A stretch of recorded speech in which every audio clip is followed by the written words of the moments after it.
As we've just seen, drugs make your problems go away. So make it the best day possible. Remember, it's drugs that counts. Take one and take a chance.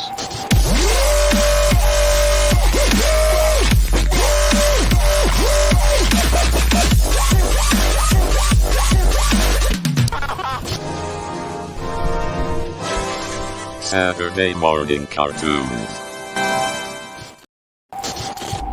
Please welcome Max Headroom, Del, Aria Blackness, and your most gracious host, Ben Motherfucking Jackson. Applause.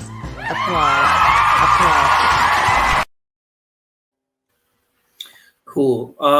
I'm really glad that we're all back together again on Saturday morning cartoons. The gang's all here. We've even got some kids backstage that want to call in and say hello. So there's a lot to talk about with lightsabers. There's the colors, what that means, and there's also the fighting styles. And as I'm gonna get into later and really nerd out and explain the different martial arts styles that actually go into lightsaber combat and how those relate to the different characters and how those relate to the different characters' colors of their blades. So before we get into that, let's just go around the circle. I have a feeling that our English friends are all red lightsaber users. Max and Arya, they're strikers, they're boxers, Thai boxers. They're really aggressive. They're really passionate, and that just seems to me that it goes with Sith style. Am I wrong about that? I don't think you're wrong about that, no. No, I'm not wrong about that. Vader's my favourite. He's always been my favourite. All right, so your favorite's Vader, and if you had a lightsaber, yours would be red. Yeah. I always felt like his was a lot bigger than everyone else's, especially in the original films as well. Just big, chunky lightsaber, wasn't it? Oh, that's interesting. I hadn't thought about that in my research. Arya, what about you? You're Darth Maul. Mine would definitely be Darth Maul's lightsaber, the double-ended one from Phantom Menace, but I'd probably have it decoed in black. So, just keep with the goth theme. So you would have a black color blade? Black hilt, red blades. A black hilt. Black hilt. Well, it is, isn't it? Or is Darth Maul's, is it a silver hilt? With red dots silver or whatever? Yeah. Okay. Here's an unpopular opinion. I don't like the double-ended blade. Oh, really? Did you not blow your tits off when you first saw it in the trailers? I did, but then if you look at the combat, it's quite awkward. And if you look, if the next time you rewatch that movie, you'll notice that the best parts of the fighting are actually, in my opinion, in the end, when it's Obi-Wan versus Maul and he cuts the blade in half and they're actually dueling, and then they can actually get proper fighting. The scenes where it's 2 versus 1, that's a really cool gimmick, and that was an awesome trick. But I actually wasn't. I think when I first watched them, I was like, "Oh, they've made lightsaber battles like kung fu. This is amazing." But looking back on them, I think as I got older, I think I appreciate that a lot less. I think as much as I don't like the sequels, certainly the first one, I thought the lightsaber battles were way better because it was more sort of, it was heavier. It was like a proper knights battle as opposed to like over choreographed, like loads of spinning and stuff. The very last one, Revenge of the Sith, where Vader and Obi-Wan are fighting, it's more like a dance than it is a battle. There's a part where they're both just spinning it for ages and ages, and then I was like, oh man, I want to feel like I'm actually in a brutal lightsaber fight. Yes, but it is a movie, right? Yeah. It's fantasy. So does realism outweigh the cool factor? Well, yeah, because I think if it's going to be, it's beautiful to look at, but if you want to actually have meat, like if you want to have stakes in the fight, it's got to feel like a real fight. Do you know what I mean? So like there's some elements of like martial arts that you could put it in there, but it was just so over the top that I just felt like it just didn't have the weight of a real fight. And there's probably somewhere in between where you can put those like if you've ever watched. You disagree? I do. I disagree. That's okay. But I'll let you finish. It's perfectly okay to be wrong. I do it a lot without apology. I think a really good example of that of somewhere in between is something like The Raid, where it's sort of fancy fighting, but there's serious weight to it. Like people are like they're getting their faces smashed in or they're dying and they're not getting back up and they're not doing 13 somersaults in the air, which I just find ridiculous. And I think once I got to Yoda looking like Sonic the Hedgehog, I was just out, man. This is a big point of contention among fans, especially ones that are well versed in actual fighting, like Max is. A lot of people dislike the Yoda fighting with the spinning about and the jumping around, like Sonic the Hedgehog, as you aptly put. I think there's a built-in reason for this, which is, for me at least, acceptable, which is the Force. You know, like when you think about Yoda's fighting style, he uses the Force a lot to move his own body in ways that are impossible. And it's basically just, you know, do you buy that or don't you buy that? And I do. You know, so I don't have a problem with it. Well, you see, there are points in like, so the way I'd come back on that the best two lightsaber fights, in my opinion, of all of the films, are The Empire Strikes Back one he has with Vader and Return of the Jedi that he has with Vader. And in both points in those films, Luke performs things that are like a human couldn't do through the Force, but he's just not doing it every 3 seconds. He's not jumping up in the air and spinning round 1,000 times and then landing on the floor like Super Mario or Turrican. Well, he's just pulling something off quick in the moment and just shooting up and grabbing something quick. And you're like, oh, that's nifty. But I just feel like it just got too unrealistic. I think also it's like when you talk about the acrobats and everything, you got to remember the original trilogy takes place after like Order 66, and all the Jedi die in literally near extinction, where like there's really nobody to kind of like that are actually masters that are showing like what they're capable of. So I think George Lucas kind of just went like not off the deep end, but he just went all ham with like, all right, let me show like what they were really capable of. Like when Luke does that, like near that almost like inhuman thing where he's like jumping, it's like the Force that actually does that. And since Yoda is like one of the most Force sensitive, most Force like knowledgeable Jedi there is at the time, I think they wanted to show that Jedi, you know, that him as a Jedi that uses that Force in his fighting style. Yeah. I don't really know like the antics of like the different, because now you got the 7 different fighting styles, but like Yoda's style is because of the color of his lightsaber, the type of Jedi he is, and then also the fact that he would use more of the Force in his fighting than he would his actual like brute strength, because I mean the guy is little, kind of fits him. I don't know, it works for me, but honestly, like I felt the way you did, Max. It's just over time when I started learning about fighting styles and I really started nerding out, I felt like it was just more of a fit for Yoda.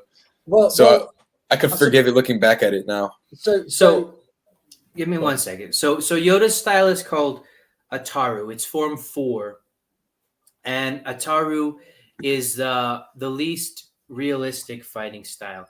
It's instead of relying on like martial prowess and like it's a lot less reliant on skill and technique, and it's a lot more about incorporating the Force into your movements.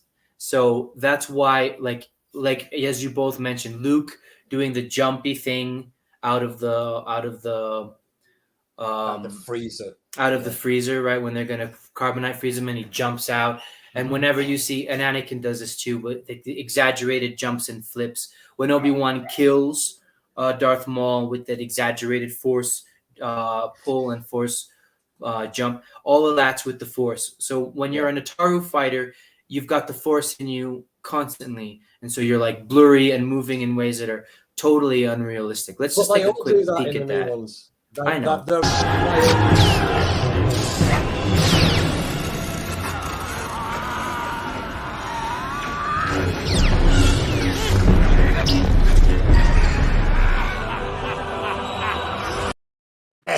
Sorry, I didn't mean to cut you off. What were you saying, Max?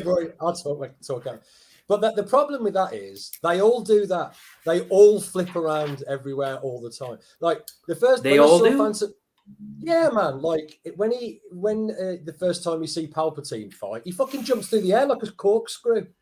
When Obi-Wan and Qui-Gon fight, they're jumping up all over the place and doing somersaults. They just made it a bit more, like a bit faster for you. He's right. When I watched Phantom Menace the first time, and then and this is why I like the double-ended lightsaber.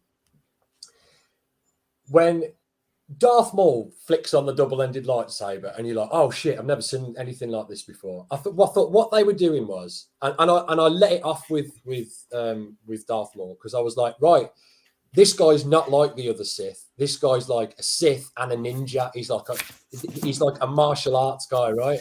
So I could let it go for that one. I was like, this is the dude. But then after that, it kind of minimized what he was because then everybody was doing. Like by the end, Anakin's like bouncing off walls and jumping down lift shafts and flipping, doing all sorts of crazy shit. And like, just keep Maul as the one that does all that shit, and then give all the other guys something else. Like, I mean, these are all just personal opinions, aren't they? Yeah. When I was a kid, I never envisioned Yoda as ever getting physically involved in anything. And I always thought, well, if he ever had a lightsaber, this dude's supposed to be so powerful with the Force. I just imagined him, igniting his lightsaber and letting it go, and you just having to fight a floating lightsaber or something, and him never really moving because he's like the old master. So when they pulled off this jumping about shit, I was kind of disappointed. I was like, oh, I always feel like Yoda should have been more stoic and zen. Just like literally, I thought he was the dude that was one with the Force. Out of everyone, it was this guy that had spent all this time on this inhospitable planet on his own for ages, just learning about the Force. Like he even makes a comment to Luke in one of them, like, he pokes him in the arm and tells him that his muscles are crude matter and he shouldn't be thinking of those things in that way. So then I was like, this dude can do anything with the Force. Do you know what I mean? There's no way if you try and hit him, you're just going to freeze. And then he has this fight with like a bloated emperor who's just getting all the time, and they're just flying at each other like this. It was just over icing the cake for me. Anyway, that's over. That's okay. No, I appreciate your perspective. That's really interesting because the thing is, like, you're right that the duel with Darth Maul set the precedent for the other two movies in the prequel. And you mentioned something that I never thought of that I think you're completely right, which is that they choreographed that style of acrobatics for Darth Maul because he's like the ninja. He's kind of doing like this capoeira thing. Yeah, and that was sort of necessary because it was the only way for him to fight 2 against 1. But then as a result, they just kind of went with that. Mm-hmm. And that seems to have informed the way they choreographed all lightsaber fights in that trilogy. Mm-hmm. Yeah, absolutely. and he looked the best doing it as well because he's the right. guys.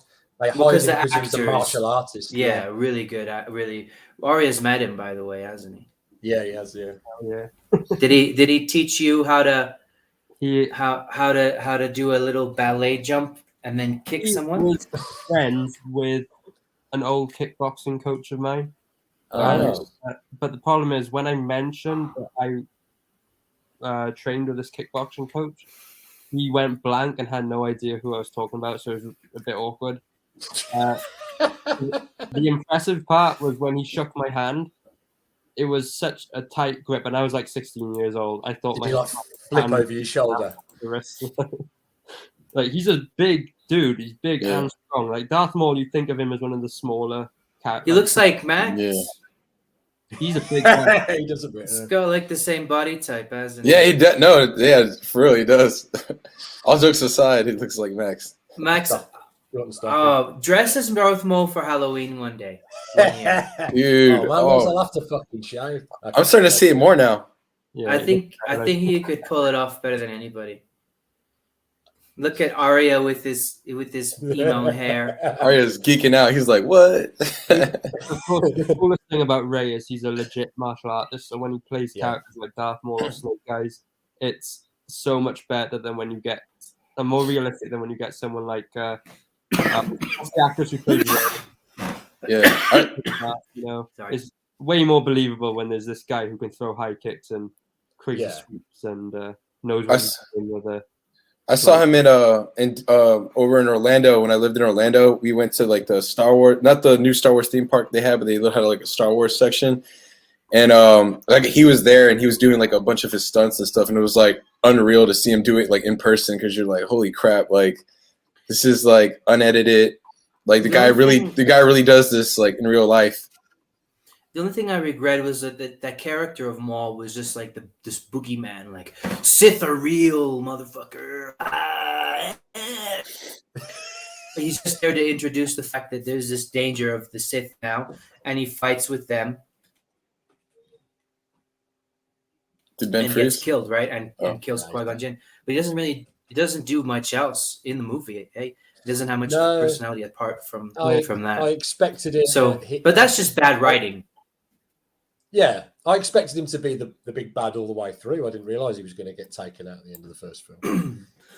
And they made it hard. Good. Let's take a look at how he fights real quick, and I'll tell you why I don't like it. And I think I'm the only one.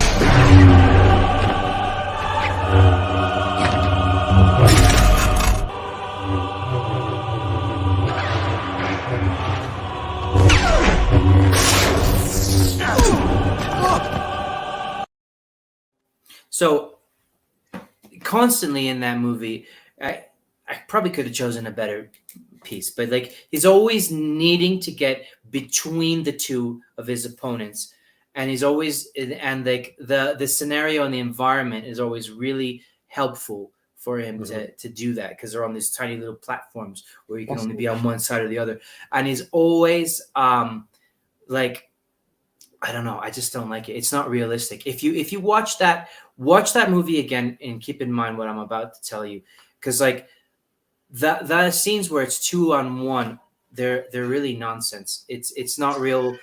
It doesn't make any sense as far as I love it. As far as fighting. I like it. Yeah, like so many disagreements with you there, Ben. I would say Duel of Fates is probably like the best. I don't like one of the best, besides Return of the Jedi and Empire Strikes Back. Like Max said, I think that's with Qui-Gon's lightsaber. Then he strikes with Obi-Wan's lightsaber, and if you look at all the movements that they're making, none of it's. I don't buy it for a second. None of those attacks from either party, from any of the three of them, seem to me like they have any intent of getting through the opponent's offense to kill them. It's like they're putting on this really silly dance where they're like, what would it look like to have a double-sided lightsaber? I don't think a double-sided lightsaber works or makes any sense, but that's just my opinion. Have you seen? Are there equivalent weapons though? Yeah. Sorry? Yeah. Just the rule. A staff, right? It's like a bow staff, yeah. Pole arm, if you want to go like European. They work differently in real life, obviously, because you have to either use a blunt weapon or a bladed weapon, and then when you have a bladed weapon, you can't hit with every side like you can with a lightsaber. But yeah, sure, there's real life equivalents. But imagine you are Obi-Wan and Qui-Gon right now, okay? They have never faced a Sith in their time being a Jedi. Because remember, at this point, no one has for a while. So and then you have only ever been against a single-bladed opponent, and then out of nowhere you get this crazy double-ended lightsaber. You have no idea. There's a problem. There's a problem with all of your reasoning here, and that's that real-life weapons like a bow staff or a glaive or something like that, they're not used that way. Because those weapons can get stuck on things and between things to like push and pull and manipulate so that then you can strike. But when you have a lightsaber that will just burn through everything, that's impossible. So all you can do is this. Your life, though. And remember, let me finish. And when all you do is this, well, here this blade comes at you, and then what happens with this blade? you cut your own damn cell with it, which is why. He's got the Force, bro. Yeah, I know, but it's not efficient. Before it happens, he's moving out of the way of his own stuff. It's not efficient. It's not efficient movement, and I don't like it. You'll never convince me. But anyways, it looks badass. That's all I can say. It does look badass. It looks badass. It makes for a cool choreography. Even though I prefer the scenes where it's him one-on-one against the other Jedi. But I think I made my point. Yeah, you know. So let's talk about. Okay, so a good point, Arya. They weren't used to fighting lightsabers. Oh, you were saying they're used to fighting one-on-one lightsabers, right? No, there's a shock factor to it, right? Like for example, let me take Wonder Boy from the UFC, right? Everyone trains Muay Thai, right? Mm-hmm. So as soon as they get dropped with a sidekick, for the very first time, there's a shock factor. Like you don't see it coming, and suddenly you're on your ass, right? Sidekicks are effective, man. It's the same idea. Think of it, his weapon like a spear, like a sidekick is kind of the same thing, right? There's a whole different distance you have to work with. There's a whole different, also power level. Because if you imagine a swing from that double-bladed lightsaber, it's more powerful. It's going to be a lot more powerful than a single blade, especially if Darth Maul's doing his flips and his twirls. You know. Yeah. Going to be. They use the Form 7 with that. I mean, those guys are channeling anger and everything. That's the reason why, that's the reason why Darth Sidious, I have to give him a pass with that Yoda fight because he's doing. It's like. Darth Sidious is using his form, and then Yoda's using his form, which argues. I didn't necessarily mind Darth Sidious doing that on his own because he was quite scary, but it was just that was another one where it was. I think a lot of it because everyone's doing it. Yeah, I think a lot of these because some of these forms and the way they came about kind of came canon after the fact. So we can't really determine whether that was George Lucas's intent, but at the same time it works. So if you because we're nerding out. It works.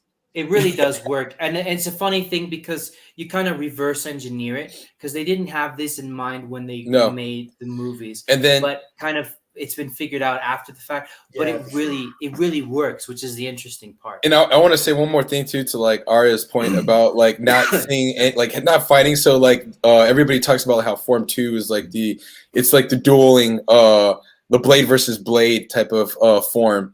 And then Form 3, which is what most of them adopted, was kind of the laser blaster, kind of more defensive kind of style, which is what Obi-Wan Kenobi had a lot more of since he was just he wasn't new to the game, but at the same time, he wasn't like Qui-Gon Jinn, who was already developing more complex forms. So it's to see Obi-Wan Kenobi, who's never actually had one-on-one combat with anybody with sword blades, and maybe Qui-Gon did, shows that hey, somebody like Darth Maul shows up with these freaking dual blades and stuff, he's gonna be a little bit hesitant and just sticking his fucking saber in there. Yeah. When all he's really good is at the 2. So let's take a look at.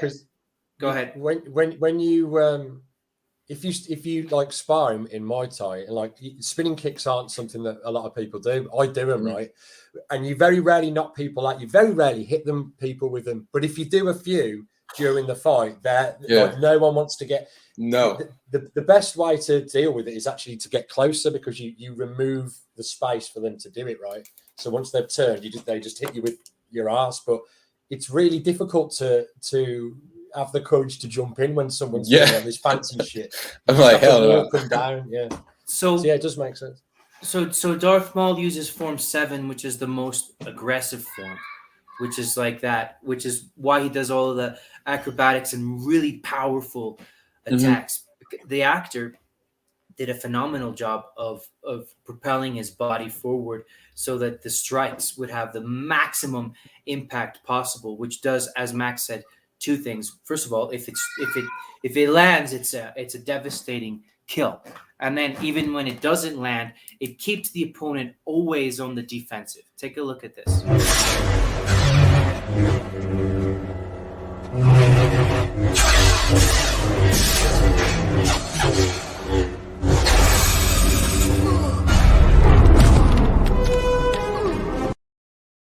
See, even in that stage, Maul only had one blade. I don't prefer the 2-blade stuff, but we don't need to talk about that anymore. But even with 1 blade, Maul's always on the offensive. He's doing really wide strokes. See, form 2 is closed. Form 2 is basically kendo. Yes. Sword over your head, downward strikes, maximum efficiency, the quickest way to enter in and strike your opponent. Form 7, which is what Sith uses, is very different. Form 7 is wider strikes, which are easier to avoid. But in avoiding them, you block them. All you're ready for is to block another one. So he does these massive energy combinations where he's exerting maximum force, and he's also using his emotions, which is Also, a big no-no for Jedi. So Sith use their emotions for the attacking onslaught, which is Form 7. Sorry, what were you saying, Doug? I want to say one more thing too, and like I think why all this lore and like these forms work when it comes to like the Jedi and Yoda is that a lot of people talk about how Obi-Wan was more of like a Form 3, and but the thing is that because you're always on the defense, then you get fatigued a lot more trying to block all these strikes. So if you're like a Form 3 and you're blocking against these Form 7 like hard attacks, you get tired, which is like what Count Dooku did to. Let's take a look at that.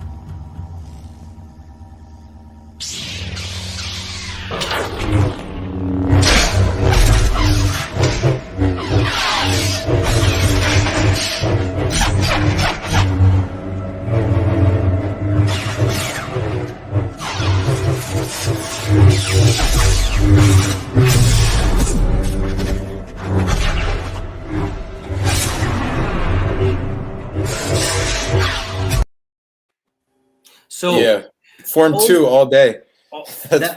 It's a kind of a mix of Form 2 and Form 3. I'm sorry, no, my bad, not Form 2, Form 3 all day. Yeah, Form 3 all day. Form 3 all day. That's all laser blocking. That's blast. Form 2, so raise that. Yeah, exactly. The Form blocking 3, my bad. and the swiftness.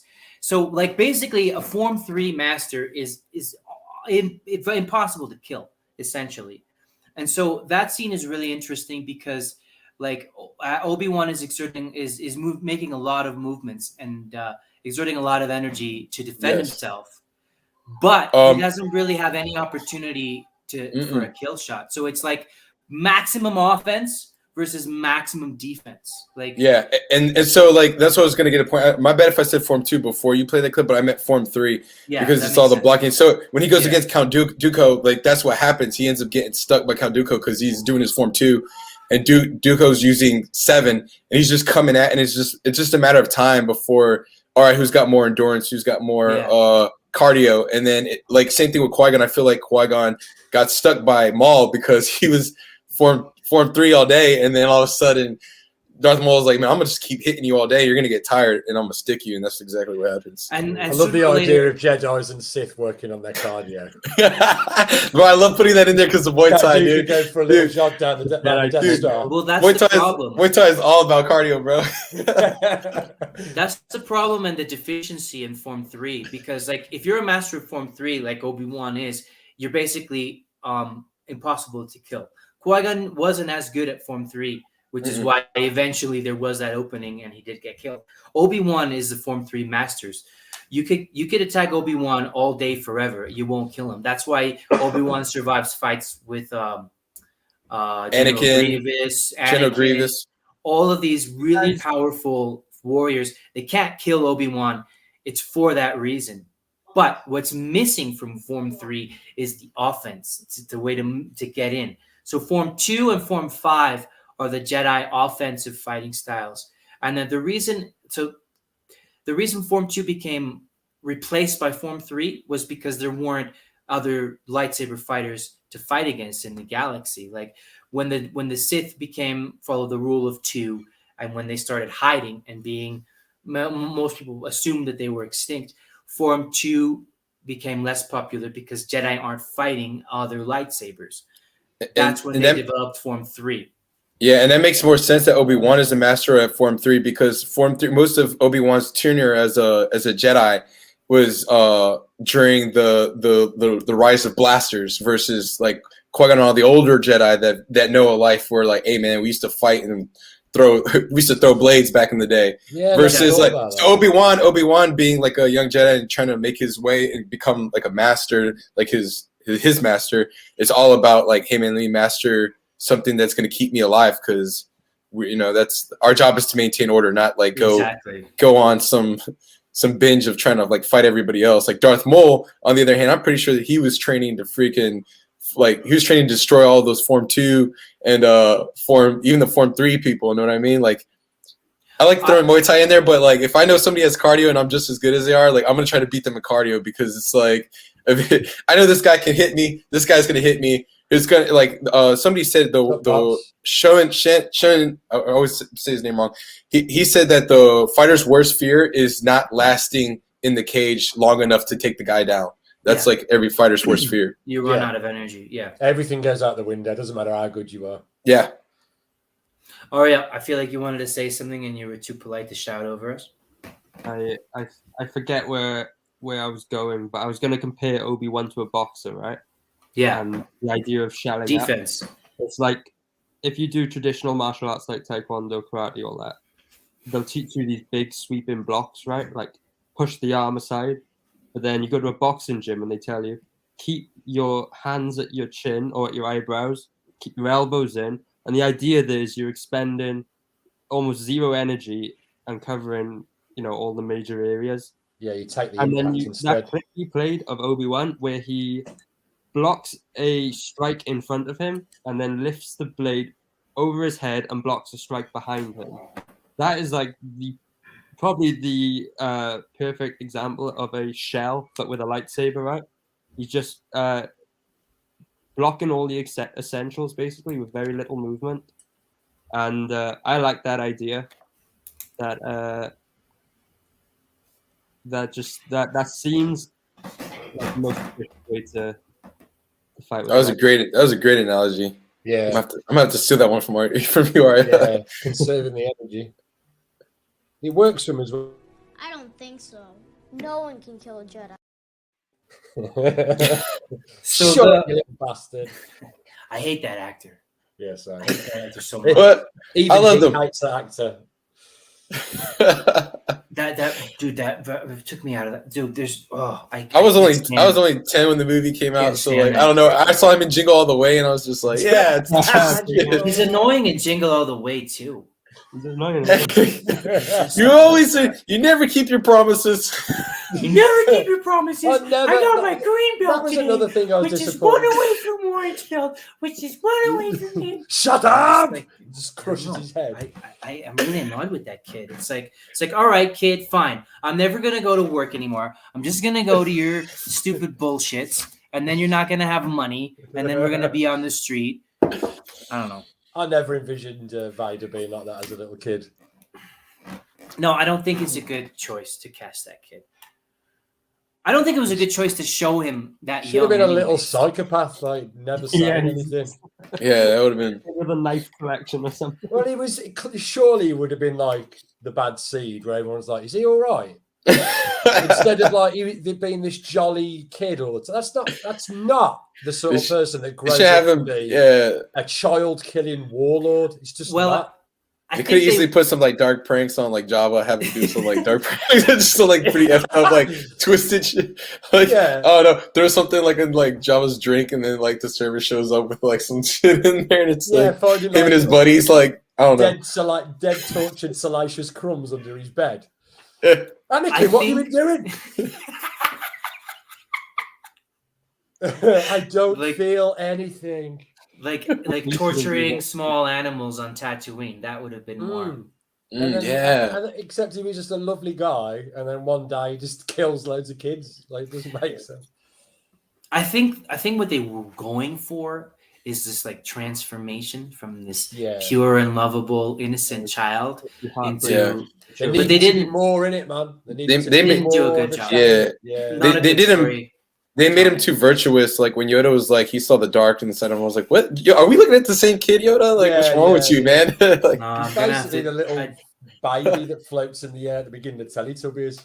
Man, I don't know about that because like the Yoda thing was that he noticed that there was fear inside of Anakin. That kind of actually doesn't make sense. Either, mate, to be fair. Really? Yeah. I mean, as in that first one when he's a kid, he gets into a fighter and accidentally destroys a space station, and he just goes, "Oops." Like, no, if but it was was me or fear... you at like 8 years old, I would have been going, "Shit, shit!" I would have been shitting myself, and he's not even phased. No, he's not afraid of that. He's afraid of losing. He's afraid of his mother dying. He's afraid of not getting the girl that he's like helplessly in love with. Like I don't know. They didn't do a good job of exploring those things. It was all in the ideas execution, wasn't it? Yeah. Well, child acting's come a long way too, so give him a break. I think it's a great idea. I think it's a great concept of Anakin Skywalker turning to the dark side because he's in love with this really hot girl. Yeah, that's a cool idea. I don't think they did a good job of showing it. No. What's up, Pops? You want to come? You want to jump on, Pops? He's got 2 lightsabers. So what I was saying a moment ago. What was I saying a moment ago? Yeah, Form 3 is basically invincible. It's really difficult to kill Form 3 experts, but they're really the best duelists. So when you see it, starting with the second movie, the fighting between with Anakin Skywalker mostly, that's not Form 3 so much. That's more of Form 5. Yes. So Form 1 is basically she chose. Form 1 is really briefly is the transition from using metal blades to using lightsabers, to using the kyber crystal blades.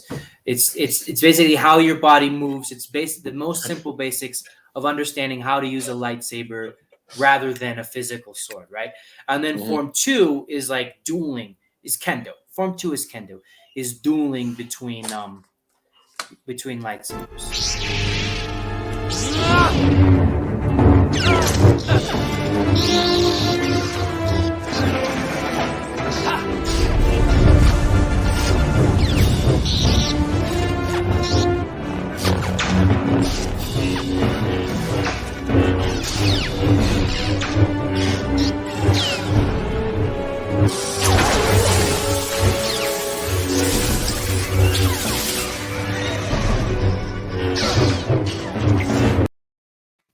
So cool. I think that scene really demonstrates it's all right here. If you've ever done kendo, it's all right here. You're blocking this way and you're striking this way, and it's all about strike and block, strike and block, strike and block. And that scene demonstrates that. So there's your Form 2 for you. Form 3, we already talked about Sorezu. It's using the lightsaber in other applications throughout the galaxy as a police officer, as basically a peacekeeper, deflecting blaster shots, cutting holes through fucking doors, all that creative, innovative use of a lightsaber in other contexts to overpower beings that don't know what a lightsaber is and to make you invincible. That's Form 3. Form 4 is the ridiculous acrobatics because you're using the Force inside you. Now let's talk about Form 5, my favorite lightsaber form. Del, what's Form 5?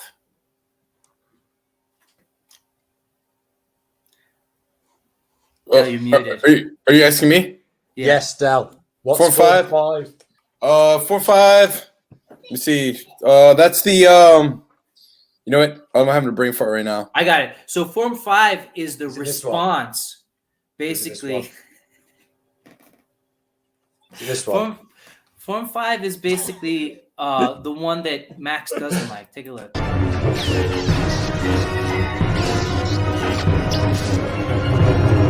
Spinning.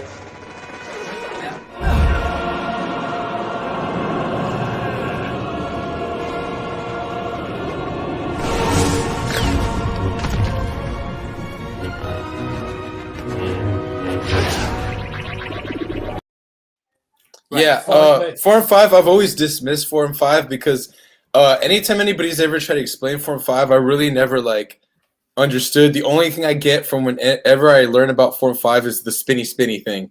And then I'm like, all right, cool. Let's go to Form next. Honestly, like I'm dead serious. I'm being completely honest. That's why I had a brain fart on Form, because I don't even, when people ask me about that Form, I'm like, I don't even know how to explain it. I was like, I've watched tons of videos. I've read like not books, but I've read articles on it and stuff from forums, and I'm like, I still don't understand that. That scene proves it just leaves you so open. While one of them's just spinning, all the other one has to do is just do that. Correct. Form 5 is not at all realistic. Form 5 isn't realistic. You have to suspend your disbelief a lot to watch Form 5. Basically, Form 5 is a the Jedi answer to Form 7. So it's using large motions to generate high impact attacks. It's basically cheating because it's basically using Form 7 without really using Form 7. You know what I mean? Yeah. So it's not realistic. I can understand why you think it's dumb. The cool thing about Form 5 though is that it kind of allows for a Jedi to be a really badass killer, because it's basically incorporating the same kind of offensive goal of Form 7 with a Jedi mindset. Because Forms 5 and 7, so in other words, Anakin's style and the is Form 5, whereas the Sith style is Form 7. Those two forms are the only ones that prioritize offense over defense. The motto for Form 5 users is peace through superior firepower. So the idea here is that when your opponent brings the fight, you have to match that intensity and even surpass it. Okay. It's the only way. So there's one thing I do remember about Form 5 that I learned. It was in episode 1, you have a lot of the back reflecting of lasers, back at their opponents and stuff like that. I think that's the one thing I thought that I was like, okay, Form 5 maybe has a place somewhere in the galaxy. Okay, but that's just a silly thing, because you can say, Form 3 is deflecting blasts, Form 5 is deflecting them towards an opponent. I think you're splitting hairs at this point. I think deflecting towards an opponent could still make sense as part of Form 3. That's what I'm saying. So that's why with Form 5, I'm like, okay, I don't know. I don't see much of a. Form 5 isn't realistic. Basically, Form 5 is understanding the concept that Sith implement of overwhelming a skilled opponent by being more ferocious. It's more of a philosophical form, I think. Basically, Form 5 is, what do we do when we fight against the Sith? Because you have to match that same intensity. Don't think for a second that Obi-Wan Kenobi's Form 2 and Form 3 prowess allowed him to beat Darth Maul. No, Obi-Wan killed Darth Maul with plot armor. Let's be honest. Because even in the movie, he doesn't beat him. Not for 1 second does Obi-Wan have the upper hand in that fight. Have you seen Darth Maul's actual death? His final death? Yeah, that is wicked. That fight is one of the best. It's like a second long as well, isn't it? You're talking about when Obi-Wan faces him, their very last duel. Cartoon. Yeah, dude, that's one of my favorite. He uses the same move. Just through him. Yeah. Excellent. I'm going to be honest with you guys. I didn't watch those cartoons at all. I don't take them You seriously. don't have to. Just I don't watch them. Just watch that scene. I haven't either. Just watch that one. Just watch his death. I watched all of them, and it was worth it's definitely, like Max said, it's worth watch even if you never watch the whole thing, because if you know it's got some of the best dialogue too. It almost with everything about the Chosen One and all that. Because they've obviously been jostling for all these years, and he finally meets him on Tatooine when he's an old man. And let's watch it. Yeah. Pick it out, mate. You'll love it.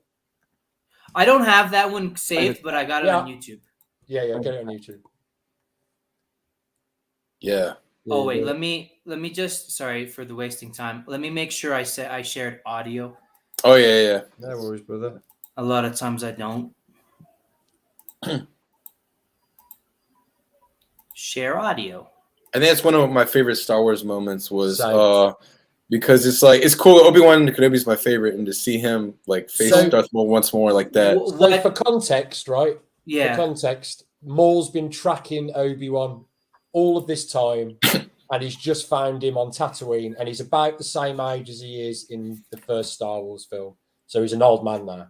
And now he's challenging him to a fight over a campfire in the middle of the desert. Oh, that sounds fucking sick. The dialogue is mate, fucking... it's like a samurai film. Don't think of it as a Star Wars lightsaber fight. Think of it as the end of a samurai film. Well, I don't like those cartoons, but I think I might watch just that one episode.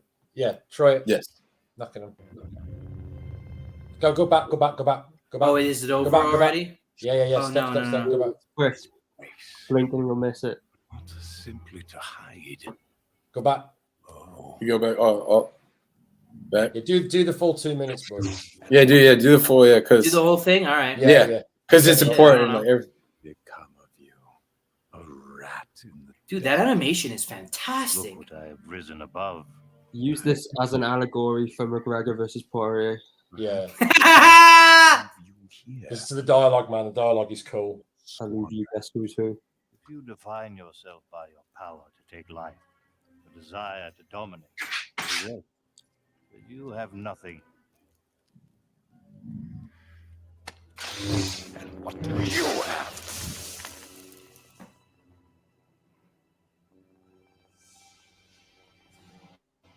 Why come to this? Okay, only one-sided blade. I like that. Simply to hide.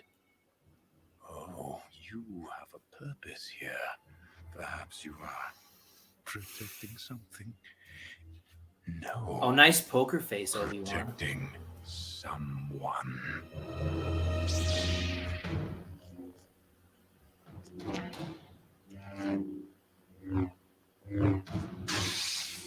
Aww. You know they had to. Yeah, they had to, yeah. I hate that version of his lightsaber. Yeah, so.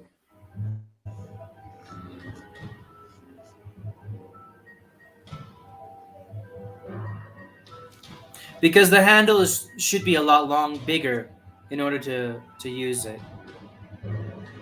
Kind of makes even less sense this Here we way. go.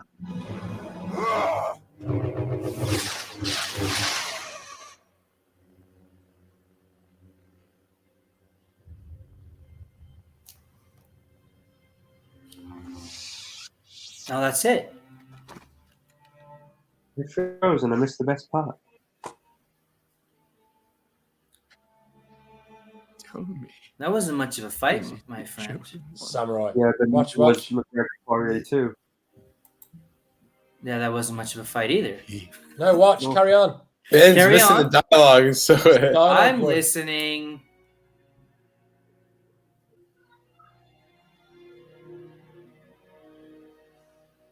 Ben missed that whole last line. I know. Okay, what did he say, Dal? What It's the most important. Put it back. word?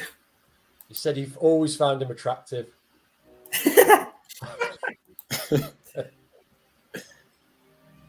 He will avenge us.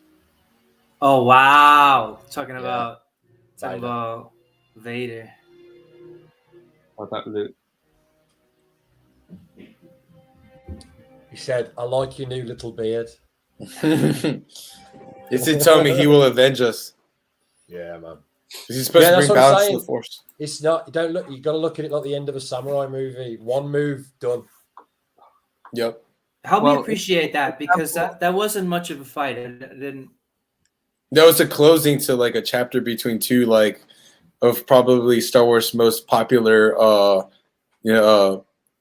like foes. You know what I mean? Like Yeah. in a sense, that's why a lot of people were kind of upset that Darth Maul just dies like that because it would have been a really cool Yeah, like they wanted a giant fight, and I preferred it that way. Just Yeah. like one move done. I thought it was yeah, When you same. get two people that are absolutely shit at, one usually gets knocked out immediately Mhm. because they're too good. Well, I thought it was excellent. I see it like this. Obi-Wan has spent years learning from the several fights they've had, right? And Maul has spent years festering in the anger of always losing those fights. So it's a Well- case of he ran into it with the same move he always did, and this time everyone was ready, right? Yeah, the move that he tries to pull off is the one that he kills Qui-Gon with. Yeah. He hits him in the face and stabs him. He just went to hit him and he's chopped right through the lightsaber. So he was ready for it, which I thought was a really good touch. Novelty. Yeah. So novelty finish. That's a good scene for people that don't like Form 5 because there was no Form 5 in that fight. Obi-Wan didn't do the Anakin thing, right? The Anakin thing is, basically the Anakin's thing is Batman. Like, Batman's thing is I'm going to be even more dangerous. Well, kind of dangerous because he doesn't kill people because he's an idiot, but even more scary and even more intimidating than the villains that I fight against. That's basically Form 5. Form 5 is I'm going to be even more vicious and even more aggressive and big energy even than the Sith, so that I can overpower even the Sith. I feel like that's Mace Windu. And that's why he comes up with his own form. He makes it his own form, but like I think the Mace Windu thing is complete bullshit. Mace Windu. Thank you. I'm glad you said that. Why? I'll tell you why. Because Mace Windu has a purple lightsaber. The real let's be honest. This is where like nerds take shit too seriously and forget about real life. There's no such thing as purple lightsabers. So he says on a podcast about lightsabers. There's no such thing as purple lightsabers. Okay. Yeah. The actor just wanted that. Okay. Samuel Jackson. Give him what he wants. Can I retort to that? The only reason a green lightsaber exists is because George Lucas couldn't make the blue one appear in front of the blue sky. Oh yeah, the Empire Strikes Back. Gave him a green one. That's true. Like, all of the colours come either from limited technology at the time or just from an actor's choice. I just think it's amazing how they've built like this lore around it. That's really arguably is some of the strongest lore. Sorry? Yeah. Sorry, I have to interrupt you. What's amazing is that it works. The lore works. Yeah, for the blue and the green, it works because I have a lot still to talk about that. But I'm just going to I'm dismissing the purple out of hand. I don't. Okay, the thing is, purple is a combination of red and blue, and so Mace Windu's thing is that his style is that he combines. He's got the Sith energy or the dark side. He's able to take it and harness it. That one. Right. He's the Roken guy. He's got one foot in each circle. Well, you're right, and if you made that, if that were developed and taken seriously, that could be an interesting. That could be an interesting story. Yeah, they didn't push it in the film. But they didn't. They didn't at all. No. Like if Mace Windu had some contact with Sith or with the dark side of the Force in some way that made sense and was tempted in that way and was actually able to balance them into himself. But they didn't do that, which is why I don't like it. It's cool because the fans made it cool. Like we made that happen. Like you know what I mean? Exactly. I tend to think that it was the fans' interest in all that sort of stuff that was the catalyst for most of the lore on it anyway. Because I genuinely think that George Lucas was like, no, the good guys have green and blue, and the bad guys have red, and that's why they have that, and that's it. And even the blue and green other people sort of forcing lore upon him. But they even initially had only blue color lightsabers intended for the Jedi. And as Max said, they only changed to green so that the lightsaber would show up against the blue sky on Tatooine in Return of the Jedi. Yeah. However, the lore that was created to explain that makes sense in universe. This lore about the purple lightsaber and using the dark side, it doesn't make sense in universe. It could have. That would have been an even cooler story. Like if Anakin Skywalker used a purple lightsaber and his whole thing was to use both the dark side and the light side, and he pulled it off and he was a good guy instead of a bad guy, I would love that story. That would be Rokan. That would basically be Rokan in the Star Wars universe. They could have done that with Kylo Ren. I thought they should have done it with Luke. I thought when before could have done it there too. Before the second movie, the sequels came out, everybody was saying, when he comes back, he's going to have was it a colorless lightsaber or something? Yeah. It's going to be the Grey Jedi anyway. Yeah. The guy that, because he uses anger, doesn't he, to finally beat Vader. Right, because that's where the lightsaber comes harness from. his anger when he wants it, and then discard it when he doesn't need it. Lightsaber is also bullshit. I think it's a cool concept. I like the. Tell us about white lightsabers, though. All right, so white sabers are like the coolest white lightsabers you'll ever find, and I'm just gonna. So the white lightsaber is pretty much. So they have like you know how like all the so for the people that like know about like the crystals and how they work in the when making the lightsaber, they show Luke Skywalker briefly make a lightsaber in the trilogy. But what happens is sometimes like a lot of people will steal sabers from each other and collect them as trophies. Well, with the white lightsaber, Ahsoka is one of the famous Jedis that's done this, where they'll take a red saber that's pretty much the way you make a red saber red. The lightsaber is by making it bleed, the crystal bleed, and that's how like the sabers turn red. And that's why all the Sith, they use the anger and everything to make the crystal bleed. Well, that means using the Force. They're making a living entity in pain. They're basically torturing it every time. Yes, they're torturing it. So then when Jedi is able to reverse that and use that power to harness and then harness that power and stop it from bleeding, then the lightsaber turns white. That's like what famously Ahsoka, her lightsabers are white for that reason. And I think it's a cool concept because it's like being able to take a Sith. Because like everybody that knows like General Grievous, I always thought it was kind of cool that like he's able to steal like lightsabers from the Jedis he's killed, and he wields it. And I like the whole concept of like people that aren't Jedi being able to wield it, but not really be able to use it like right because they're not Jedi. So they have to do their own way, which is the reason why like if we ever get into Form 6, we can talk about how General Grievous always gets like kicked. He always gets beat by Obi-Wan that way. Obi-Wan uses Form 6, and because he's Form 6, like. You know, it's like, cool, you got the saber, but you're not really able to harness the power of what the saber can do if you're not a Jedi or force wielding. And that's cool to see that, like, more of that lore is played in with the white saber, where it's like, hey, like, the Sith made this saber, like, it has certain qualities to it that a Jedi saber doesn't. And then when a Jedi takes it and is able to use the force to, like, use it, it's kind of like the form, like you're saying, like, Form 5, where it's like you're kind of equally matching kind of that Mace Windu using the power from the dark side and channeling it to where you can use it for good or for whatever you're trying to use it for. So that's why I think the white saber allows there to be more rogue Jedi, and I think that's the true definition of like the gray. Like that's something that could make the gray Jedi possible, because let's be honest, there's so much lore, it's hard to fit all this in one. But if you use something like the white saber to kind of give that gray, like, and they kind of do it in The Mandalorian. That's why I actually started liking The Mandalorian, is because they made Ahsoka more of like a rogue kind of Jedi. It's like, well, all the Jedi are supposed to be dead. I was like, well, if you had that one rogue Jedi that's just like nobody ever knew about. You know what I mean? I agree. So because if Ahsoka had been a blue Jedi, blue lightsaber user, or a green lightsaber user, especially a green saber user, or even a yellow lightsaber user, there's no way that she could have stayed in hiding all this time. It wouldn't have made any sense. She would have sniffed out. Mm-hmm.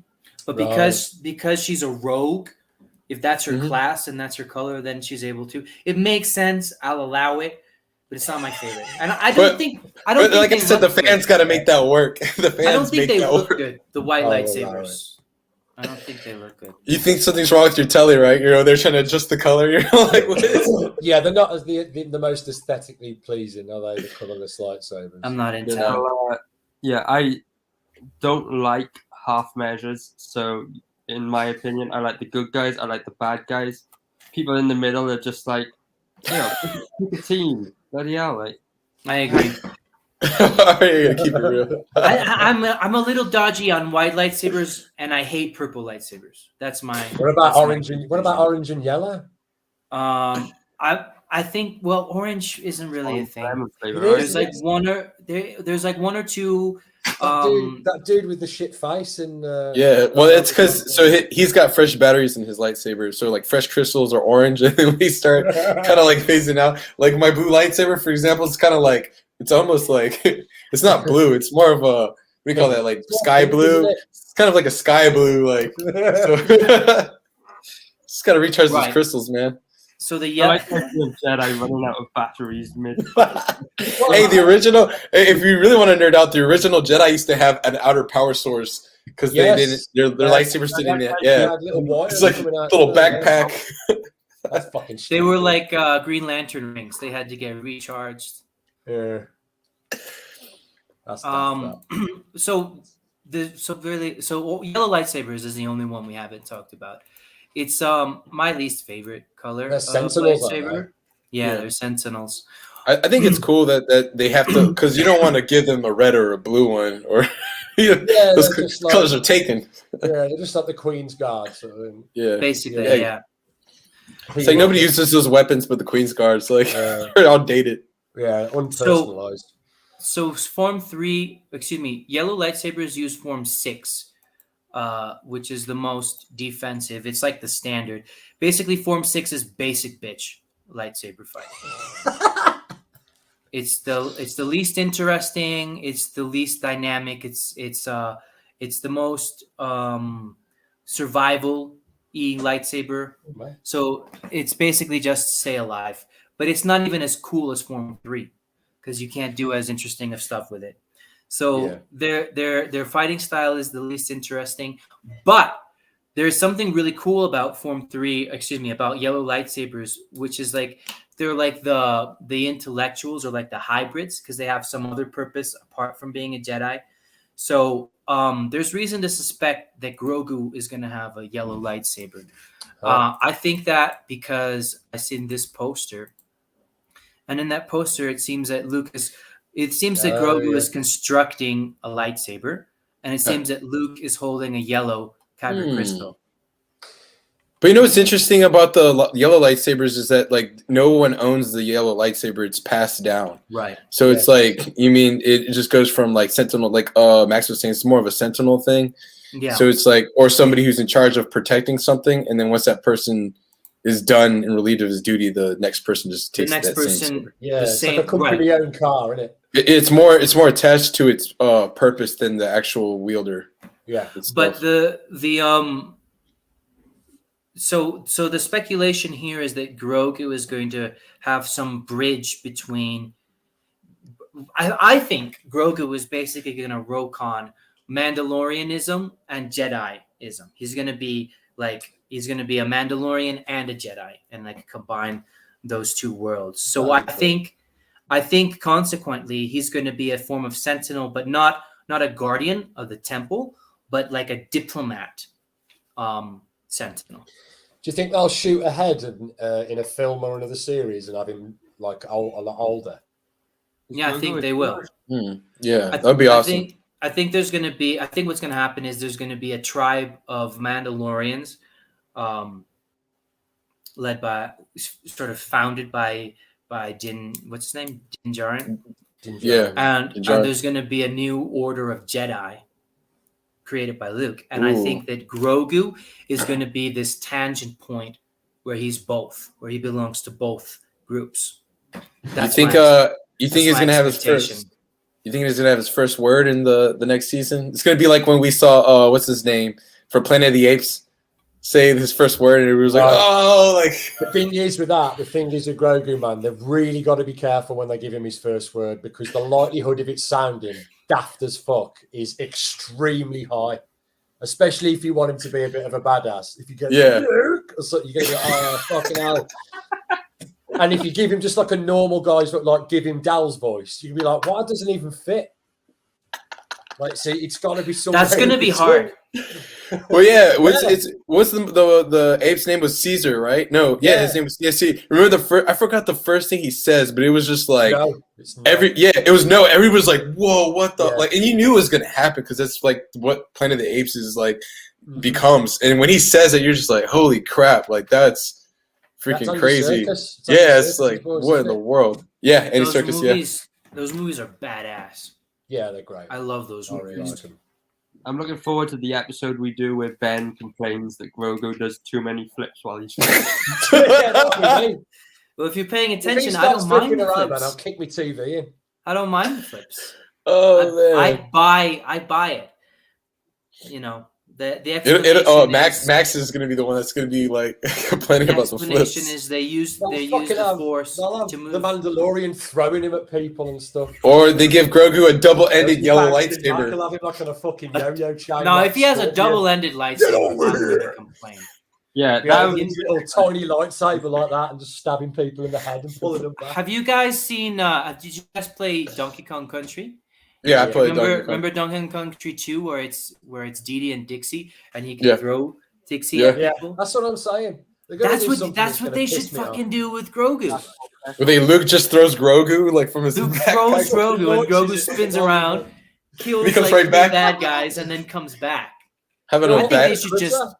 I think they should lean into the Sonic the Hedgehog thing. Yeah, or the Crash Bandicoot. Yeah, the Crash Bandicoot type. And then a video game where you play as Luke Skywalker and Grogu. Or they could have Grogu floating around like Link does, like with Zelda. It's like, listen! His head, listen! Grogu, shut up. Grogu's first word is listen. Two good series of The Mandalorian, so I'm consistently waiting for something to piss me off. Because I always fall at the last hurdle. Yeah. Right. We've gone over an hour, so I got to get through the rest of these clips, and then we still got to talk about Guardians versus Consolers. Do it. So back to Form 5. The scene with Luke. Oh, he's just throwing the Force at us right now. The greatest scene in any Star Wars ever, where Luke is fighting those Dark Troopers. Hands down, I don't want to hear it. Don't tell me. That's the coolest scene in Star Wars ever.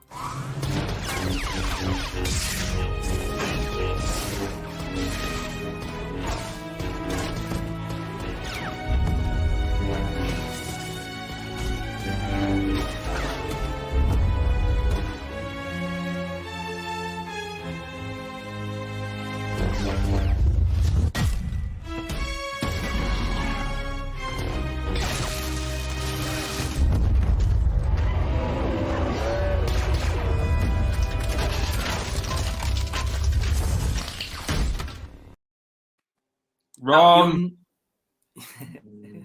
You'll notice that Luke is using a lot of lightsaber deflection to fight weapons that are not lightsabers. So he's not using Form 2, obviously. He's using mostly Sorazu, mostly Form 3 in this fighting style to get the openings to destroy his enemies. But if we contrast that scene with this... It's not a Form 6. With... you think it's Form 6? It seems to me Form 3. I don't know. No. He uses a mixture of Form 6 is like using a lot of like the Force and like kind of like letting your blade like hand back. It's the way Obi-Wan Kenobi defeats Grievous, General Grievous, like all the time. Like as soon as like Grievous is like overpowering me, Grievous just gets thrown back every time and then runs off. So it's like one of those things where it's like he uses both of them, and it's kind of cool because it's like two of the things. Well, he's a mixed martial artist. Yeah, he's MMA at this point. He's MMA at this point because you can clearly see Form 3 and you can clearly see Form 6. Yeah. In what he's doing. I see Form 5, and if you compare it, like take a look at Vader's. That's my boy.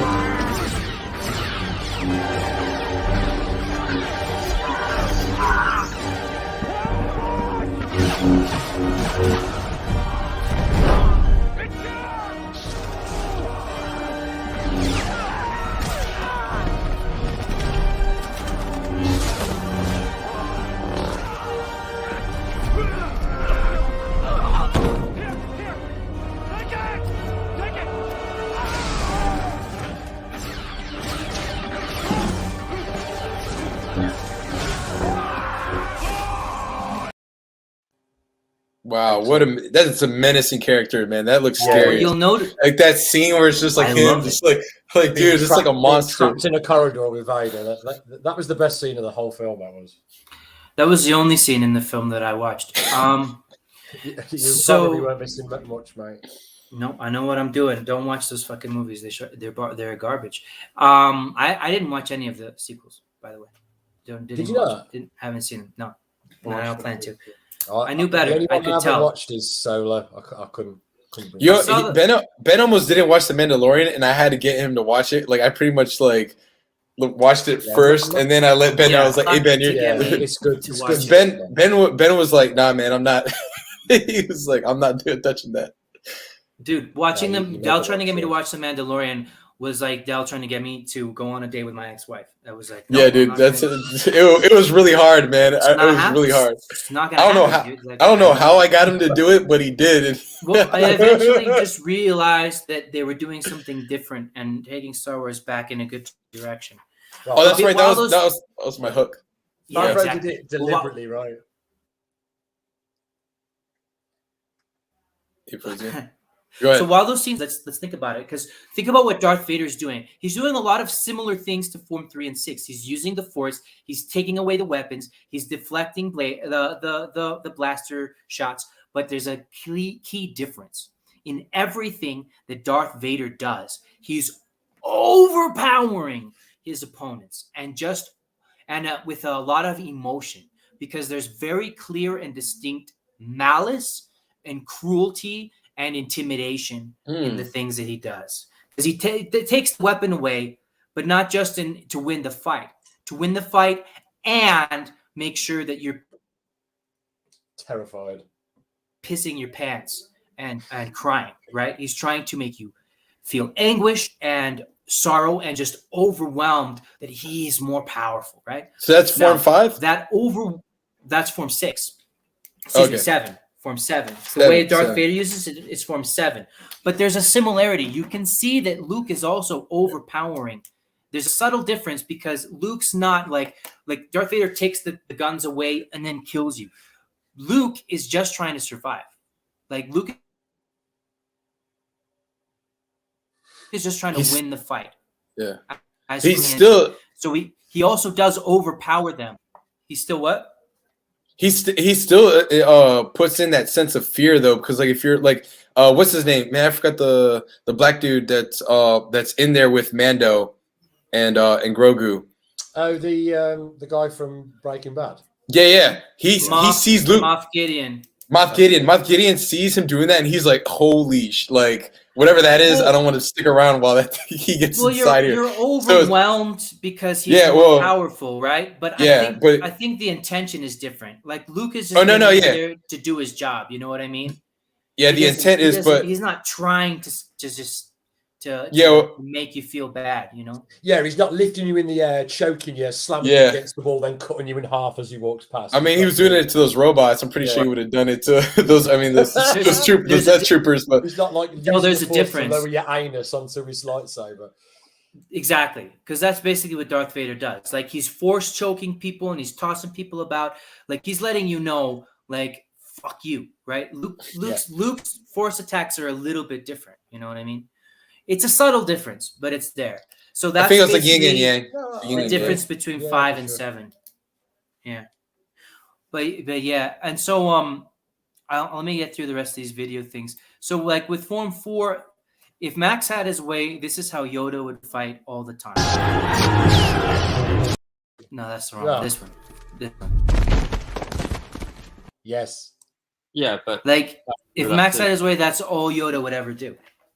Still pretty badass. If they would have never had him fight with his lightsaber, I think I would have been okay, because also, I mean, all of us had this like idea of what it might look like. So I mean, he should have been able to kick the shit out of the Emperor. Like, he should have been able to just fuck him up easy. 100%. Yeah, but that battle really should have been a battle of force powers, like the two. Yeah, like going back and forth. They used it up on the other fella, didn't they? In the second one. Well, he did try using his electric the force, and then like Yoda's just like, shh. He was like, okay, Yoda, you got. Oh, that was actually Count Dooku that tried it, and then he like just deflected it. All of that stuff should have been moved out, shunted over to the Emperor versus Yoda. Instead of Dooku. Fuck about Count Dooku. He was like stand-in for the Emperor.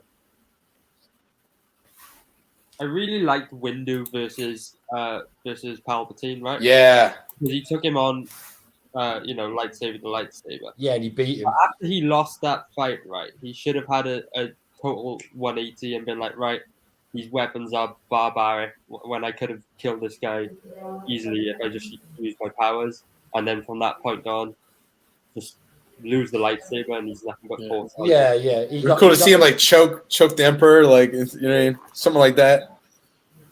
Well, you're saying like after that fight, Sidious shouldn't have used a lightsaber anymore because he's more powerful without it. He lost to Windu, right? He didn't need it, did he? He fought him like lightsaber to lightsaber, whereas he probably could have just. He's a much more powerful force user than Windu. If he had just, used the force straight away, he probably won quickly. No. He waited till he was on the ground to like try. Losing well, he would definitely not be a good loser. So he possibly... No. Can someone tell me, right? Was it his electricity shit bouncing back into his face that scarred his face? Yeah. Or did he always look like that? No. And it was the rebound that sort of removed the mysticism. No, it was looked like he was Mace having Windu. a bad reaction to peanuts. Yeah, Mace Windu put it back, like reverted the force back to him, Right. and that's what made his face all effed up. He was all puffy. Yeah. He looked shit. Well, that's because they can't actually scar him up, you know. Well, in Return of the Jedi, he looks great. Yeah, he does. Well, it's a younger version. Like in Return of the Jedi, he gets like kind of like all the like. He stopped eating carbs after. No more Botox. You know, he's not as full. He's like older I'm not now. going to eat white bread anymore. You dropped the pasta. I'm probably isn't canon, but I always thought like that was his like true form, what he really looks like, kind of like the picture of Dorian Gray or something. Yeah, Yeah. I thought that was the downside to using the quick way of the Force. Yes, was that the Force eats at you, and that's why every Sith has something wrong with them physically. Yeah, like with the Emperor, ate his face away. With Vader, he like injured himself terribly. I think even Darth Maul's got a tattoo and fucked up teeth, hasn't he? Yeah, and the horns and the yellow eyes. Yeah. But I always thought in some way it deforms you because it's like the outward sort of darkness of it being manifested physically. Yeah, actually would have been. That would have been actually like that. That would have been a good lore too. Yeah. But they needed handsome Siths, though. I think that lore makes more sense. Let's to understand like the Sith transformation. Let's take a look at this.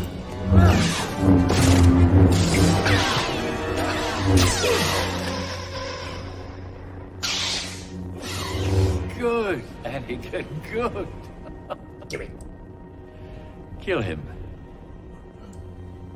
Kill him now.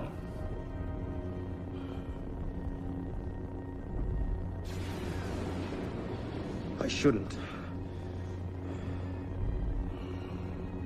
Do it.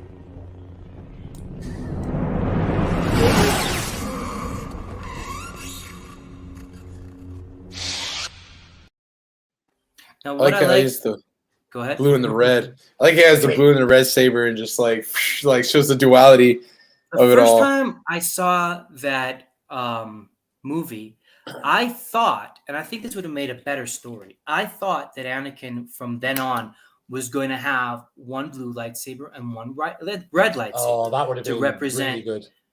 That would have been better, right? The struggle, yeah. Save the queen as he strikes down his enemy. Exactly. But like, I think the idea that Max was saying about how being a Sith corrupts you is an interesting thing, and you can already see like whether they intended. I think at some level they had that in mind because like Anakin's got that scar at this point. Whereas when he was just a straight up goody two shoes Jedi guardian, he didn't have that scar. You know what I mean? So he's starting to get disfigured. He had his hand cut off, and that's why he cuts off Dooku's hand. And then it's like it's a corruption because it's if you think about it, like yes, the Sith, the Jedi kill Sith, but he had him dead to rights, defense. And he murdered him in cold blood, and that's different, right? I think there are a lot of like subtle ideas that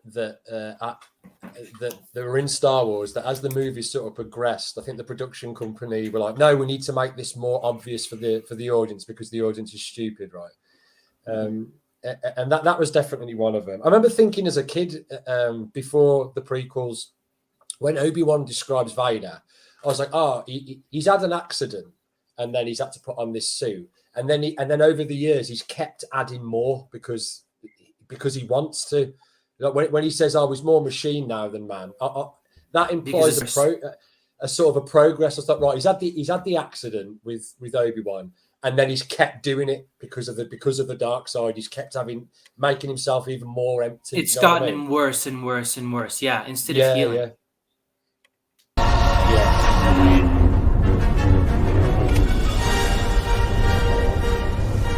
It's over, Anakin! I have the high ground! You underestimate my power! Don't try it!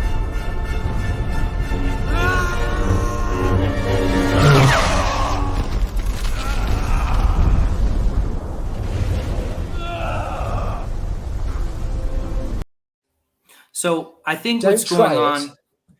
Don't try it. So I think what's going on here is like, as the dark side of the Force corrupts Anakin's soul, he's basically becoming more in love with his ambition and less in love with his own well-being, to the point where he's actually willing to sacrifice his body and is actually okay with his body getting fucked up, as long as it means pursuing his own will and his own desires. And I think Max is right. Like when Obi-Wan wounded him the first time, that was the beginning of Darth Vader. That was the birth of Darth Vader. But from that moment until the beginning of A New Hope, Darth Vader has continued to become more corrupt and to always choose to continue in that direction, which has destroyed his body more and more throughout the years. That's my take on it. Yeah, that's the way I like to think about it too. I just have one more video clip that shows why Form 5 is necessary. Chancellor Palpatine, Sith Lords are our speciality. Your swords, please. So just in case I didn't make it, in case it wasn't clear, like Form 2 is fighting between lightsabers, but Form 5 is specifically designed to allow Jedis to overpower Sith, even though the Sith are using Form 7. So with that being said, I've showed all my video clips and I said everything I had to say. There's one more thing I want to talk about, which is Guardians versus Consulars, and me and Del, which one are we and which one do we want to be? So before I do that, is there anything else that I didn't mention? Did we cover everything? I think we did. I think we should. Did we cover our favorite colors, or did we go off? I think we went off. Yeah, we went off. Me and Arya are red, obviously. What obviously. What about you, Per? You're red lightsabers users. Passionate, you're direct, you're aggressive, you overpower your opponent with offense. Definitely British, you've got bad teeth. Good looking. That's true as well. I look a bit like Vader after he takes his helmet off. Hang on, I thought you were the guy that played Darth Maul. You look more like Darth Maul. I've got Darth Maul's body, but I've got the top of Vader's head. You just cover me from there. You were right about me. You two are definitely the Sith here. Del and I were Jedi. Yeah, I'm definitely like my favorite lightsaber was one that started off because my favorite color was green, but I started liking it more and more just because of I guess like Luke's like I know it was on accident originally, but like I said, after the lore was all created, the stuff, lore like is so good. Yeah, like Luke, really, really good. Looking at Luke's transformation into it, like being the I guess like everything that Obi-Wan Kenobi wanted to be. When I first watched Star Wars, when I watched A New Hope, it was like obviously like Obi-Wan Kenobi being like the one of the last Jedi Masters that exists, because obviously we don't know about Yoda yet. It's like one of those things like, all right, cool, that's what Luke is like. It's kind of like when you watch like The Karate Kid, or you watch any movie where you insert apprentice here, master there. Everybody wants to be the master. So when I first saw Star Wars, I didn't really like Luke because I'm like, dude, this guy, he's a pussy in the first film. I was gonna go to Tashi Station and get some convert. Oh, like this nerd, like, and then it's a transit converter. And then he's over there talking crap to Obi-Wan, like, listen, fool, like, you best respect this man is like your elder, and he's a freaking, you know what I mean? And the thing is, I kind of knew like what Star Wars was about before watching it, so I already knew Obi-Wan Kenobi was like an image of like what a master is. Yeah. So it was like one of those things where it's like, like he eventually went. So when Luke finally like grew up and got trained by Yoda and Obi-Wan, and then shows up with this green saber, I'm like, oh hell yeah, that's like that's my saber. And then fast forward when I watched the prequels and I saw Qui-Gon Jinn with it, I was like, already I saw Obi-Wan, I was like, that's my favorite. Like he's already my favorite. I'm watching this movie, I'm like, this is cool. Young Obi-Wan, they casted amazing cast. I'm like in love with this character right now. And then Qui-Gon Jinn has the green saber. I'm like, oh snap, that's cool. Like mad respect. This is the guy that Obi-Wan needs to become just the way like Luke. So that's when like the green saber became more of like what I wanted. Like Liam I tried as well. Perfect guy to be a Jedi, isn't it? And then dude, oh my god, like trained Batman, freaking you take his daughter and he'll kill you, like and so the cool thing is like me and Ben have talked about this, but I'm more of like a guardian, like I'm more of a blue like saber wielder, but I want to I'm striving to become like a green, because I've always like if somebody's like, who's your favorite? I'll be like Obi-Wan. Yeah, it's like, who's your favorite? And I'll be like, Obi-Wan. Who are you more like? I'm more like Luke. Like I'm more. It's like, and then in the prequels, it's like, who's your favorite? I was like, I like Qui-Gon, but I'm more like Obi-Wan in here. Right. Like for sure, you get there with age, bro. Let me talk real quick about the difference. So basically, most Jedi have blue lightsabers. Most Jedi are warriors, peacekeepers.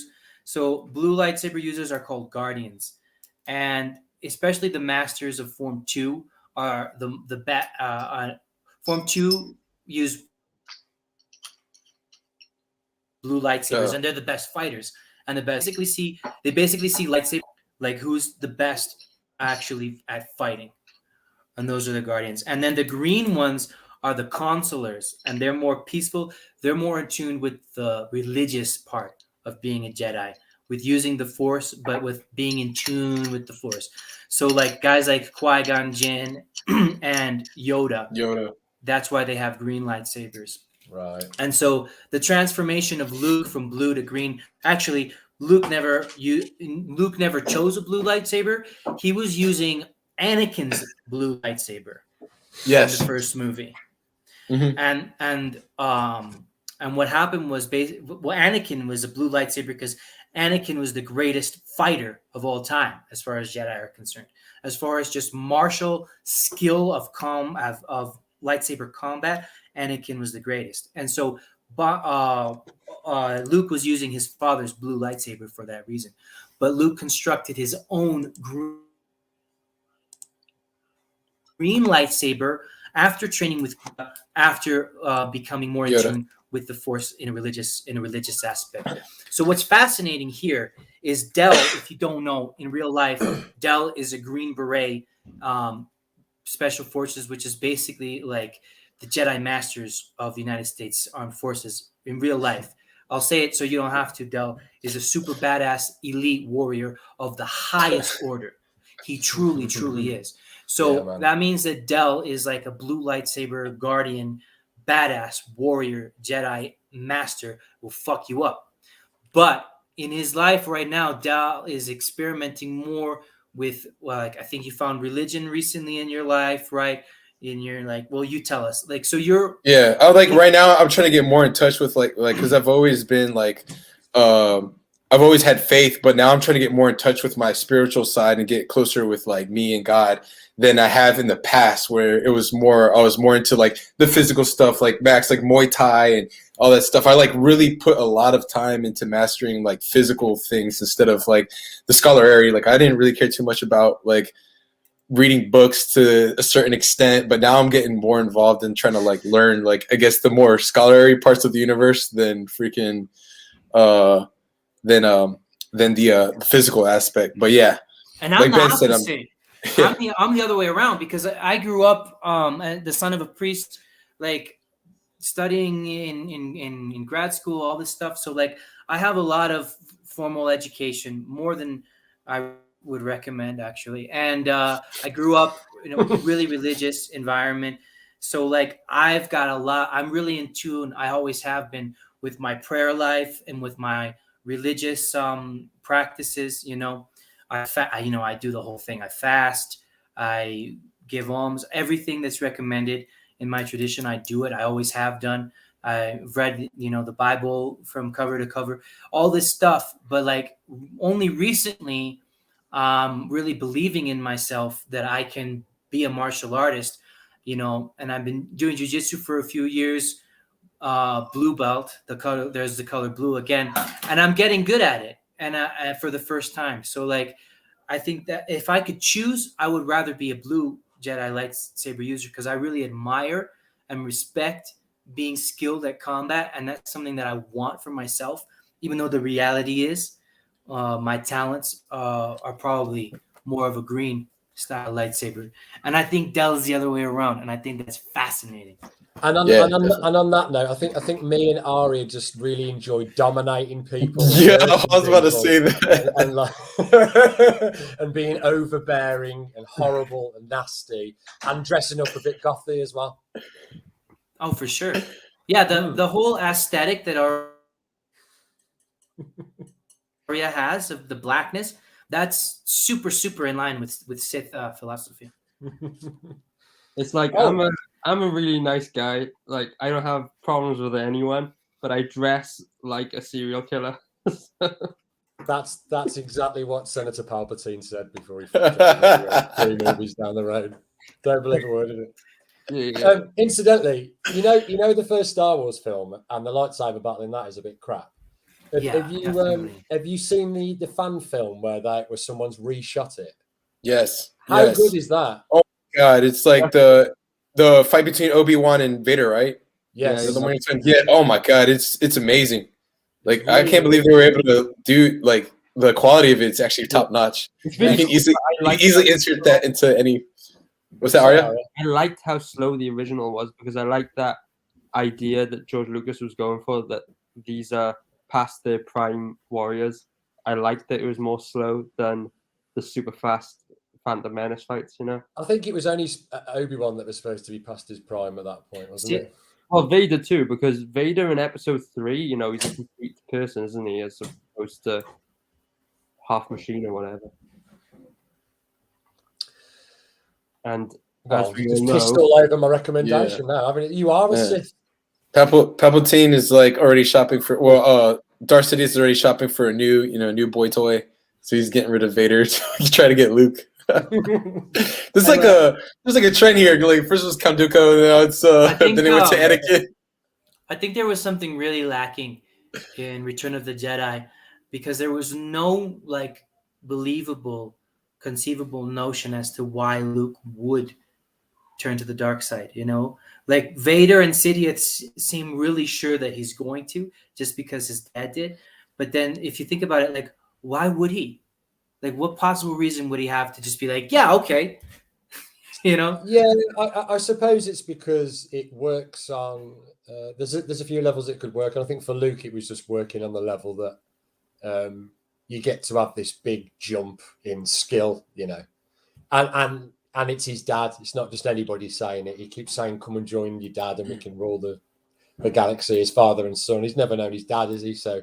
Yeah, I think his anger is more towards like, because Obi-Wan was his father, and then Vader kills Obi-Wan, so now he's all mad about that. And then it's like, oh wait, my actual dad killed my father figure. So now it's like, now he's got fear, he's got doubt, he's got all these things that like, thanks buddy. He's got all these things that like make him upset and confused. You know what I mean? So it's kind of like. That's like definitely the fear factor and like why he would turn to the dark side, and Darth Sidious kind of tries to use it on him, and like you see like Darth Vader even like I feel like inviting Luke to the party was the biggest mistake Darth Sidious did, because like the one thing that could make Darth Vader turn good is like right there in front of him.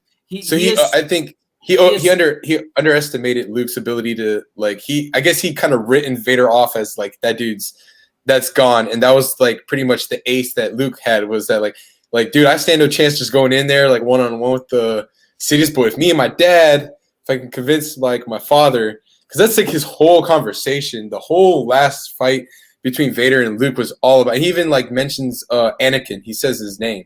Yeah. Which is just like one of the craziest moments like in Star Wars, because you really don't have like his actual name, and then he says Anakin, and you're like, who the hell is Anakin? I love that fight in the throne room. It's yeah. So supercharged, man.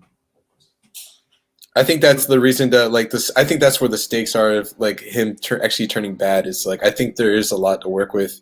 Okay. And it's all the acting too. A lot of people don't realize too is like when it comes to the editing and pace of like the times. So like a lot of times like people that are fans of Star Wars will watch the original trilogies and they'll be like for example, I'll throw his name out there. Freaking Ryan Johnson was like, oh, like Luke would have never. He said something about Darth Vader, and his relationship was more with Darth Vader than Anakin. I was like, that's false. He actually mentions Luke Skywalker. I mean, Luke Skywalker actually mentions Darth Vader by name. He doesn't call him Vader. He calls him Anakin. Yeah. So like to say that his relationship was more with Vader than with Anakin is completely false. Yeah, the only reason why Luke came back was for Anakin. And the thing is, a lot with the editing that's done at the time is because Vader's wearing a mask. Like from the get-go, there's almost like a foreshadow that Vader is going to turn to the light side. And this is the reason why, like, I understood it as a kid watching it, is like when they say, oh, there's like one that's still out there, and they kind of like zoom into Vader's face. You can't see any expression, but like, why would the director put like that image, while the guy is mentioning, I forgot who exactly is mentioning. I think it's Darth Sidious is mentioning it, and it's kind of like, it kind of zooms into Vader, and he like mentions about him like not getting the job done. Yeah. And it's like you can't really see the expression there, but it's like Vader's you don't have to. The scene where Luke's being tortured by the Emperor, and you can just see Vader looking at him and looking. Yeah, exactly. Yeah, that's what I'm saying. All you need to know. Yep. You know exactly what he's thinking. Yeah, he's like, yo, that guy under that mask is confused right now. Yeah, like he's like, oh shit, he fucking lunges at him. Such a good scene. Yeah, perpetually guys, ruined, you're right. by the way, you by noticed George Lucas putting no. Fucking knobhead. And then he tries to save his dad till the end, which is pretty awesome. Like, it's like one of the coolest scenes. It's like part of me wanted Vader to survive, but it's like I guess like it was cool the way it ended. You finally get to see his face. It would have been really silly for him to survive, and it's just I'm good now. Sorry about all the. There's a meme going around. You should look out for this meme going around. It's crimes brilliant. and atrocities. It's a picture of when he's on Tatooine at the end and he looks over and he sees the three spirits. Yes. There's a meme and it's the three spirits all sort of standing next to each other like that, and then behind them is the spirit of one of the little kids that he's killed in the other one, and he's going, "What the fuck are you doing here?" I've seen it's the one that asks. So it's the one. It's the kid that says, "What are you doing, Lord Master Skywalker?" And then he's strong. That kid's in heaven. He doesn't have an adult body. He's condemned to forever be a little kid ghost. He's like, oh, we're just letting him in heaven now. He's just gonna be in heaven now. Just ignoring him. Fuck off, you little twat. Just carry on. Like, forget that this I love that meme. No, I think terrible person. And that's another thing too. Like, I think with the films is like nowadays, like people keep on like not letting people die, and that's why the sequels end up getting corny and a whole bunch of different types of movies. It's like, dude, just kill them off. Like that's the one thing I liked about Rogue One. It had a good ending. They all die, and then they bring in Darth Vader, and like I was like, you know what, like it. Rogue One is definitely one of those. Hey man, if you miss it, you're not missing much. Just watch the end where Vader shows up. But it is. Sacrilege. It was just a bit boring. Yeah, it was a bit boring, but it had a good closure. You're like, hell yeah, they all died. Fuck yeah, like you know what I'm saying? Like the stakes were high, and they freaking paid the ultimate price. That's a fucking good movie because it ended right. Like it'll be corny if they all survive. Like the people that made the plans. Now when I look at the crawl scene for A New Hope, I'm just like, hell yeah, those motherfuckers died. The ultimate sacrifice. Like, to get that intel, right? Yeah, it's a good premise. It's a good premise, but I'm not gonna watch it. Boys, I think we're done. Nice job. Do you want to run through the campaigns quick? Yes. Get a bit of Roken up, get a bit of Asadi up, get a bit of Tailless. You're right. We should do that every. And then we can sign out. Every time. Yeah. Arya, do you want to share your campaign with us? Do you want me to share it? Yeah, I'll bring it up now. Bear with me. And then Del, if you want to share your Saudi campaign, go ahead and get that ready. Yeah.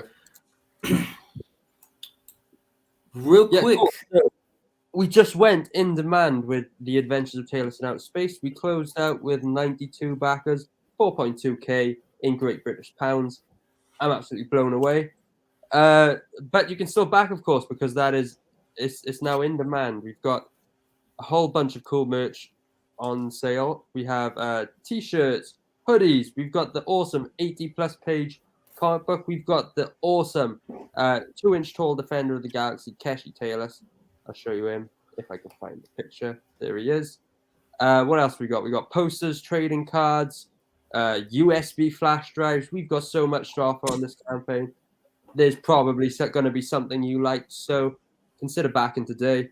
And yeah, I really appreciate all the support on this. If you want me to make this campaign easy for you, check out the featured tier, the Ultimate Adventure Bundle. You're basically going to get everything that's involved on the campaign.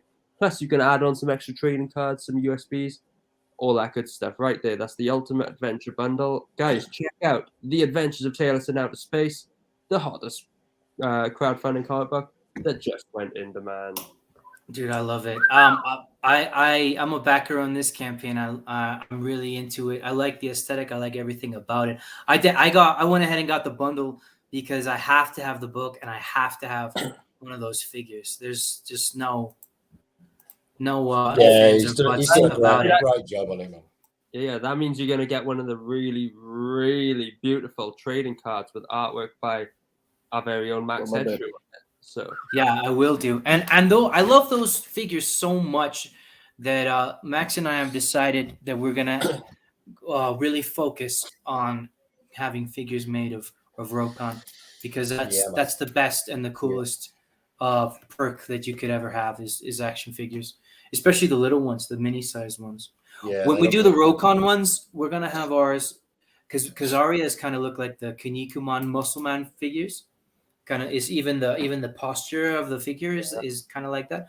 When we do the Rokan ones, ours are going to look more like Games Workshop or Dungeons and Dragons kind of figures, which will fit into our world. But anyways, let's let Dal talk about the Immortal Asadi real quick. All right. So I have my books, The Immortal Asadi. It's based off of the Achaemenid era of the Persian Empire. A lot of people have seen the Immortals in the movie 300. Although a badass movie, they're not represented very well. They're actually one of the most elite, actually one of the foundations of all elite special forces today. And so I decided to make a story about it in the from the perspective of the Persian Empire. So this we've been fully back, but like Arya said, it's on in demand now. You can still back it. We have the digital versions in the books. Soon we'll be moving over to our website that we're creating for Tier 1 Comics. And on that note, that's all I got to say about this. I also want to give a shout out to, I'm pretty sure Ben's going to put a plug in, is Rokan, and another collaboration with Tier 1 Comics we're doing. We're working with Ben and Max on their cool book that I'll let Ben summarize, but in the future we're going to have a crossover between the two characters, the Immortal Asadi and the main character for Rokan. Yes, so I'll let you talk about that, Ben. Yeah, that's right. Yeah, if you don't know, Rokan is a Tier 1 Comics franchise, so there will be a crossover. I've already written the main plot points. So after 4 issues of the Immortal Asadi and after 4 issues of Rokan, the two of them will cross over. And so back Rokan, we're also in demand.